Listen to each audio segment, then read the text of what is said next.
Hey guys, and welcome to another episode of TJ's Chainsaw Restoration.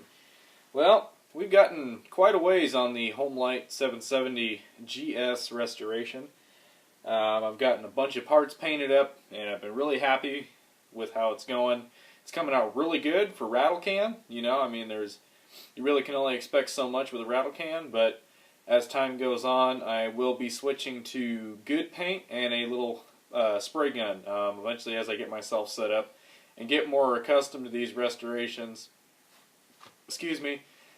I'll be switching to that. So far I'm pretty good at painting big stuff like my truck and everything, but the saws takes a little bit more time and I got to get set up for all that anyway. But the rattle can's coming out really good, so I will show you guys the parts painted in a little bit. Well, on this Homelite 770, the gear drive stick shift, there's just a lot to these saws. They're so simply made, but there really is a lot to them. I mean, you've got a little shifting fork, and then, this all sits in here, and this moves the gear back and forth. Just a really cool little setup. The one thing I want to say, guys, is this is the original Homelite fuel line from 1958. And look at that. This thing has been sitting for who knows how many years, and it is still like brand spanking new. I mean, that is just awesome. I'm not even going to get a new one. I'm going to reuse it. So, if you got an OEM fuel line, that's going to be the best grade rubber you'll ever find. But, this thing's definitely got its fair share of corrosion. So we're going to be blasting all these off. No damage, really. Just a lot of corrosion. The clutch is okay. Could be in a little better shape, but I'm going to not actually bead blast this. I'm going to soda blast it because the soda is not going to take any metal off. And then probably the same with this one because I'm not going to be pulling the bearings out. The needle bearings are fine. Probably end up just taping over them, and then I'll soda blast the inside of it out. And then sandblast the outside. But that's pretty much about it as far as showing you guys what's going on. Basically, you can see here. So what was really cool about these was they had as you can see on the clutch had a small gear and a big gear. And for your high and your low, the small gear would drive this big old gear, and the bigger gear would drive the smaller gear.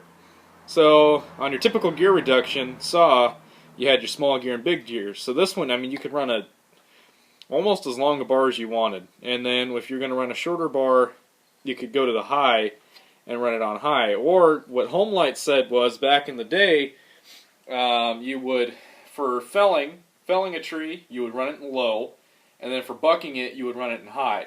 Because generally at the base it was really big, and as you went up the tree it got smaller, and then you could speed up.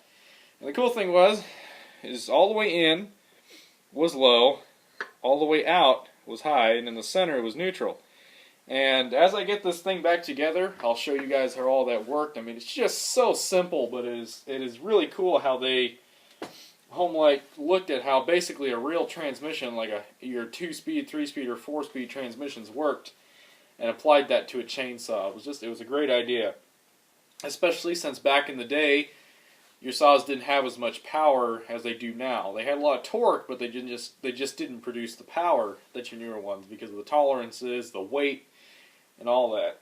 So, but that was really cool, and I'm just stoked to own one. It's going to be really neat. I do have some parts on the way for it. I've got a couple carb kits, but those are for the pioneers. So I know I found a good place to get kits for it, full kits. I also found a good place, Leon's Chainsaw Parts and Repair.com. He sells you that. He's basically an NOS Homelite guy, so I'll be getting a lot of parts from him. And then I was able to locate a 404 rim sprocket. Not a rim sprocket, a 404 star sprocket. This one has a 1/2-inch pitch sprocket on it, and I'm going to convert it to 404 because I can still get that chain. And the cool thing is I'll be able to take a 42-inch organ bar, put a 404 chain on there, and probably run this thing in high gear and be just fine. So, alright guys, well, let's get you turned around and we'll show you the parts that I got painted up. Okay, so there you guys go. We've gotten quite a few parts painted, and they're looking pretty darn good. Of course, as always in the camera, they look 20 times better than they really do. But this is actually dark green. I know it looks black, but it is a, there you go. It's a dark green metallic, and it's a little too dark. And the funny thing is, this thing's gonna look like a Christmas tree. That's what, I mean, it's almost Christmas, and then by the time Christmas comes around, I should have this thing up and running. I mean, there I go, setting a timeline. Depends on how long it takes me to find parts, but I'm making pretty decent progress, so I don't see it taking too terribly long, but you never know. One thing I should have done was grind the rivets off and pull that little plate off, but I figured, you know what, I didn't. I'm really not worried with this thing being perfect. I want to be able to cut wood with it and not feel bad every time, so, you know, I just went ahead and left that. And it's original, so, but the paint I've been using is the Duplicolor sandable primer, because it tends to fill in the little things, cracks a lot better. And then the GM Perfect Match, this is the Victory Red. I don't know if I already showed you guys. And then a dark green metallic. And then topping it off with an acrylic clear coat. I'll be doing the same treatment on this old zip saw pretty soon. Once I get all the parts and pieces painted on this one, and while I'm waiting on parts for the build, I'm going to start stripping this one down, because this one runs and it runs good, and I'm just going to go ahead and paint it. So we'll be doing that one later on. And then, real quick, I know this is a little off topic, but we got a bar and a chain in for the Pioneer RA. 32 inch, 404, 63 gauge. And I am super excited to do some cutting with it. So, and once I get some cutting in with it and have some fun with the saw, I'm going to strip this one down and paint it as well. So, we've got 3 saws on the lineup to get restored, basically, or at least repainted. This one here needs a new bar and chain. I'm having issues with it cutting. It'll cut and then it just won't move anymore. So either the chain's shot or there's something wrong with that bar. The bar might be bent and I just haven't noticed. But other than that, the saw's been running great. I got a carb kit in it on its way for it as well to rebuild it, because it hasn't been rebuilt yet. So, and then there's the part saw. Still not wanting to take it apart, but it's going to look like I'm going to have to rob some parts off of it. So, well, that's about it as far as I know. The blaster's just been awesome. I've been really, man, that's about the best thing I could have bought so far.